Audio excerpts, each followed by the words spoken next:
नमस्कार सगळ्यांना and once again welcome to the YouTube channel. या चॅनलवरती मी सैनिक स्कूल, राष्ट्र मिलिटरी स्कूल एंट्रन्स एक्झाम आणि प्रवेश परीक्षाबद्दल सगळ्या इन्फॉर्मेशन तुमच्यासोबत मराठीमध्ये कन्वे करते. मी अक्षता आहे आणि मेनली सैनिक स्कूल, राष्ट्र मिलिटरी स्कूल आणि प्रवेश परीक्षाबद्दल मी गायडन्स प्रोव्हाइड करते. इन ॲडिशन माझ्या लाईव्ह क्लासेस पण असतात, त्यांच्यासोबत पण तुम्ही कनेक्ट होऊ शकता. जर तुम्ही क्लास 6 सैनिक स्कूल एंट्रन्स एक्झामच्या करता प्रिपेअर करता आहे तर त्याचा क्रॅश कोर्स माझा स्टार्ट झालेला आहे, तुम्ही बघू शकता. त्याच्या डेली क्लासेस असतात आणि मी कंप्लीट सिलेबस कव्हर करू for English, mathematics, GK and reasoning. 4 जे आपले मुख्य सब्जेक्ट आहेत त्यांचं पूर्ण आपण इथे सिलेबस कव्हर करू आणि वीकली टेस्ट पण राहतील. आणि कंप्लीट कोर्सचा जो क्रॅश कोर्स आहे त्याचा प्राइस आहे फक्त ₹2499. तर तुम्ही या कोर्सशी कनेक्ट होऊ शकता, माझ्यासोबत कनेक्ट होऊ शकता आणि आपण प्रिपरेशन प्रवेश परीक्षेचा चांगल्याने इथे करू. आजच्या या सेशनमध्ये मुख्यतः मी तुमच्यासोबत एक इम्पॉर्टंट इन्फॉर्मेशन इथे शेअर करणार आहे. ते हे आहे की जसं की आपण पाहतो काही नोटिफिकेशन तर सैनिक स्कूल प्रवेश परीक्षेबद्दल आलेला नाही आहे, पण जेव्हा नोटिफिकेशन रिलीज होईल आफ्टर दॅट आपल्याला जो ॲप्लिकेशन फॉर्म फिल करायचा आहे त्याच्याकरता आपल्याला कोणते कोणते मुख्य डॉक्युमेंट्स आहे जे रिक्वायर्ड राहणार आहे या सेशनमध्ये आपण पाहूया. सगळ्यात पहिला डॉक्युमेंट जो आपल्याला लागणार आहे तो आहे कॅन्डिडेटचा फोटोग्राफ. जोही छात्र या परीक्षेकरता अपियर होतोय त्यांचा मोस्ट रिसेंट फोटोग्राफ आपल्याला लागेल. स्कॅन करून हा फोटोग्राफ आपल्याला ॲप्लिकेशन फॉर्मसोबत अपलोड करावा लागेल. इन ॲडिशन आपल्याला कॅन्डिडेटचा सिग्नेचर पण लागेल. तर तुम्ही मुलांची सिग्नेचर एका कागदावर व्हाईट बॅकग्राऊंडवर करू शकता. त्याचा पिक्चर घेऊन त्याला स्कॅन करून मग ॲप्लिकेशन फॉर्मवर आपण अपडेट ह्याला करू शकतो. इन ॲडिशन टू दिस जो लेफ्ट आपला थंब असतो त्याचा थंब इम्प्रेशन लागेल. तोही आपल्याला स्कॅन करून व्हाईट बॅकग्राऊंडवर आपल्याला थंब इम्प्रेशन घ्यायचं आणि त्यालाही आपल्याला एक पिक्चर काढून फोटो काढून स्कॅन करून आपण ॲप्लिकेशन फॉर्मसोबत याला अपलोड करू. मुख्य डॉक्युमेंट जो आपला इथे राहणार आहे तो आहे डॉमिसाईल सर्टिफिकेट. डोमिसाईल सर्टिफिकेट या आपण आपल्या डे टू डे लँग्वेजमध्ये याला मूलनिवासी प्रमाणपत्र सुद्धा म्हणतो. सो हा सर्टिफिकेट लागणार आहे.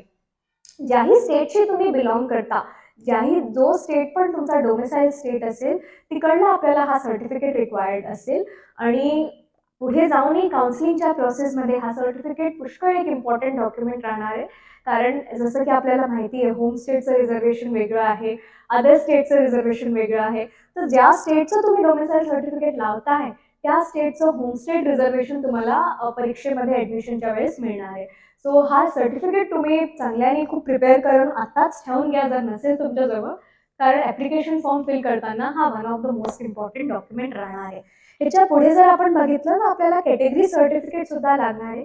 कॅटेगरी सर्टिफिकेट तो सर्टिफिकेट असेल जर आपण ओबीसी, SC, ST आणि डिफेन्स कॅटेगरीमधून तुम्ही अप्लाय करताय तर तुम्हाला हा सर्टिफिकेट द्यावं लागेल.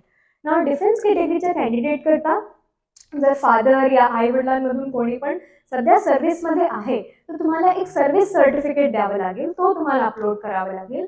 पण इफ जर पेरेंट्स रिटायर्ड होऊन गेलेले आहे तरी पण ते डिफेन्स कॅटेगरीमध्ये अप्लाय करू शकतात आणि इन्स्टेड ऑफ सर्व्हिस सर्टिफिकेट तुम्हाला PPO सर्टिफिकेट जो आहे तो इथे सबमिट करावा लागेल. सो मेन डॉक्युमेंट कॅटेगरी सर्टिफिकेटमध्ये आपले राहणारे SC, STचा जो कास्ट सर्टिफिकेट असतो तो, ओबीसीचा जो सर्टिफिकेट असतो तो, जर तुम्ही डिफेन्स कॅटेगरीमधून अप्लाय करताय आणि आता सर्व्हिसमध्ये आहात तर सर्व्हिस सर्टिफिकेट, आणि जर रिटायर्ड झालेले आहे तर in that condition PPO certificate आपल्याला इथे सबमिट करावं लागेल. असे कॅन्डिडेट जे अनरिझर्व्ड कॅटेगरी, जनरल कॅटेगरीमध्ये अप्लाय करणारे त्यांच्याकरता इथे कोणताही सर्टिफिकेट आपल्याला नाही लागणार आहे. In addition to this birth certificate पण लागेल. स्टुडंटचा, कॅन्डिडेटचा जन्म प्रमाणपत्र, बर्थ सर्टिफिकेट पण आपल्याला इथे सबमिट करायचं आहे. And the very basic document Aadhaar card हा तर लागेलच. जेव्हा आपण ॲप्लिकेशन फॉर्म फिल करूया तर तिथे आपल्याला आधार कार्डचा नंबर एंटर करावा लागेल. तर जर तुमच्या मुलांच्या आधार कार्डमध्ये काहीही अपडेट असतील की नावाची स्पेलिंग चूक आहे की काहीही तुम्हाला असं वाटतंय की त्याच्यात आपल्याला अपडेट करावं लागेल तर सध्या तुम्ही त्याला करून घ्या, कारण नोटिफिकेशन रिलीज नाही आहे.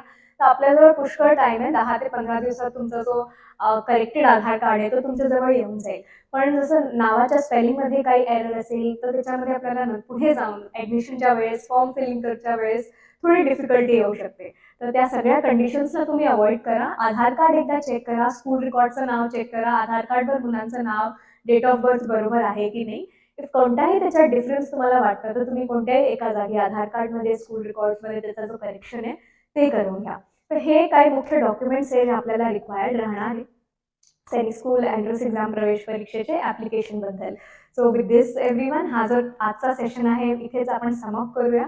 आणि नेक्स्ट सेशन जोही माझा असेल त्याच्यामध्ये मी अशीच कोणती एखादी इम्पॉर्टंट इन्फॉर्मेशन तुमच्यासोबत शेअर करणार सैनिक स्कूल प्रवेश परीक्षेबद्दल. क्रॅश कोर्सशी जर तुम्हाला कनेक्ट व्हायचं आहे तर तुम्ही हा माझा नंबर दिलेला आहे स्क्रीनवर, हे नंबर डायल करून तुम्ही माझ्याशी कनेक्ट होऊ शकता 8305103918. Thank you everyone.